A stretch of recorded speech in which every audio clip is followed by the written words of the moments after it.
আমি এমন একটা ব্যক্তি যার 23 বছরের কোনো অর্জন নাই। ওয়ালাইকুম রহমতুল্লাহ। আশা করি আপনি অনেক ভালো আছেন। আলহামদুলিল্লাহ আমি অনেক ভালো আছি। আর আমি যেটা বলতেছিলাম, আমার জীবনে কোনোই অর্জন নাই, সেটা আসলেই সত্য, 100% সত্য। আমার জীবনে আমি কোনো অর্জন দেখি না। যাই হোক, আমি এখন আছি বিমানবন্দর রেলওয়ে স্টেশন। আমি এখন যাবো জয়দেবপুর। আর জয়দেবপুর যাওয়ার পূর্বে ট্রেনের মধ্যে আমার অসাধারণ একটা বন্ধু পেয়ে গেলাম। তার সঙ্গে পরিচয় হয়ে গেছে। সে খুব ভালোভাবে কথা বলতে পারেন, তবে আমাকে বললো সে নাকি ভৈরব যাবে। আমি তো আর ভৈরব চিনি না। আমি বললাম গাজীপুরের পাশে একটা ভৈরব আছে, সেটা কি? সেটা বললো না, সেটা তো না। তারপর আমি গুগল ম্যাপে ভালোভাবে খুঁজলাম এবং ভৈরবকে খুঁজে বার করলাম এবং তাকে আমি যথেষ্ট সাহায্য করলাম। এবং সে যেহেতু জয়দেবপুর চলে আসছিল, তাকে যাইতে হবে এয়ারপোর্টেই, কারণ এয়ারপোর্ট থেকে সে দ্রুত তার ট্রেনে পৌঁছাতে পারবে। কারণ আমি যতদূর জানি জয়দেবপুর থেকে সরাসরি কোনো ভৈরবের ট্রেন নেই। তবে তার সরলতা আমার মনকে একদম ছুঁয়ে দিয়েছে। আর ট্রেন ভ্রমণে আমার একটা বড় বদ অভ্যেস আছে, সেটা হচ্ছে ভিডিও করা। ভিডিও করতে করতে সামনের ক্যামেরা চলে আসলে সে একটা সুন্দর পোজ দিছে।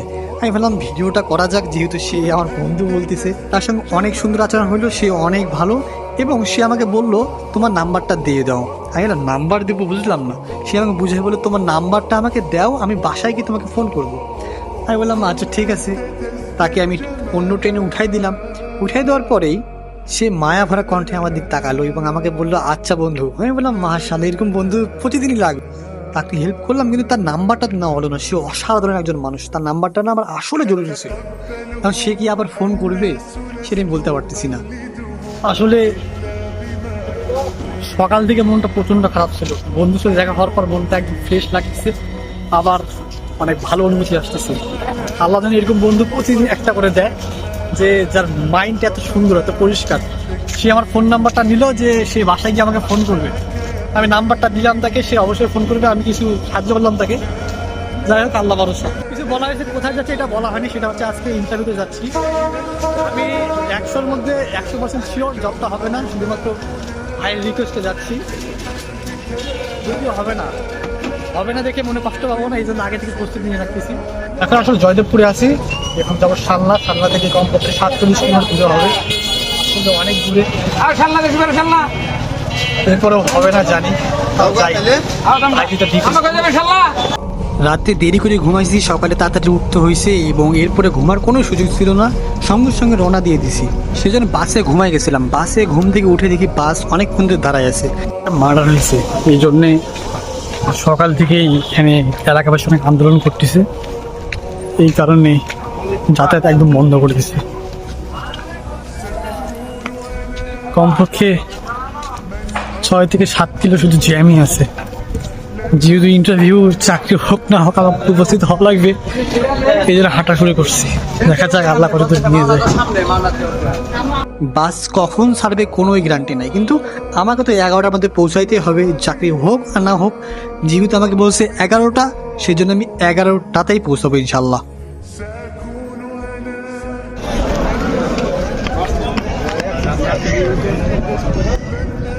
মূলত আজকে দুনিয়া উল্টে গেল। ইন্টারভিউ যথেষ্ট 11টার মধ্যে পৌঁছে যাবই, সেটা হাটে যাওয়া হোক আর দৌড়ে যাওয়া হোক।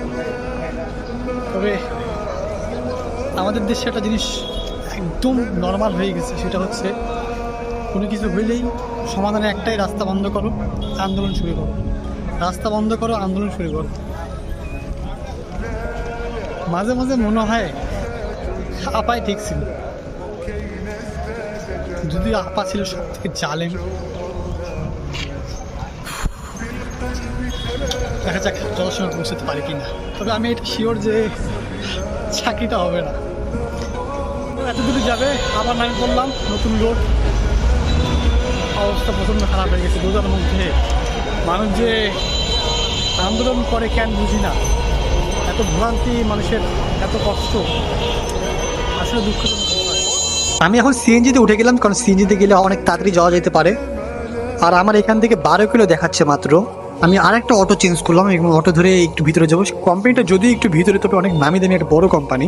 আর আমি অ্যাপ্লাই করছি সাব অ্যাসিস্ট্যান্ট ইঞ্জিনিয়ার হিসেবে। আমার পৌঁছানোর কথা ছিল 11টার সময়। অনেক ঝড়ঝাপটা পেরিয়ে আমি 11টা 8-এ পৌঁছেছি, মাত্র 8 মিনিট লেট। সব কিছু তো ঠিকঠাকই মনে হইলো, এখনো বলা যাচ্ছে না কি হয়। যাই হোক, তাকদির আল্লাহ যেটা রাখছে সেটাই হবে ইনশাআল্লাহ তাআলা। গাড়ি ঘোড়া তো দেখতেছি না। তবে এটা একটু গ্রাম সাইডে, প্রজেক্টটা বিশাল বড়। মিনিমাম 30 একর জায়গা নিয়ে হবে অবশ্যই।